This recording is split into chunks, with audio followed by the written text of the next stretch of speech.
窄嘅辦公室都可以運動。辦公室健身術系列教你企喺度、坐喺度，每日用零碎時間從頭到腳活動一下，返完一日工都唔會變成僵屍。手臂前面最顯眼嘅二頭肌負責抬高手臂同埋屈臂。由於其中一塊肌肉位於肩胛骨內，肩頸不適或者疼痛同佢都有關係，佢會影響肩膊向前彎，以致寒背。因為工作成日需要對住電腦打字，屈曲手踭，肌肉縮短，做重訓過度鍛煉老鼠仔，而又冇充分拉伸，都會影響肩膊嘅活動。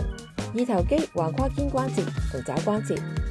一條連到前臂骨，另一條連接肩胛骨。任何一塊肌肉僵硬，手臂都好難向後移動，或者伸唔直手踭，而且會拉到肩胛骨向前傾斜，引致寒背。坐喺張凳嘅前面部分，向內扭轉手臂並拉後，放喺椅背上，挺胸抬頭，手踭保持遠離身體，維持姿勢30秒，避免拱背縮胸。二頭肌較緊嘅人，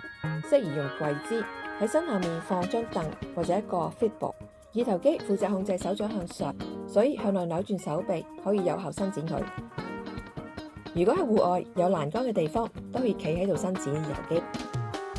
採用以上任何一個姿勢，都要避免肩膊抬得太高，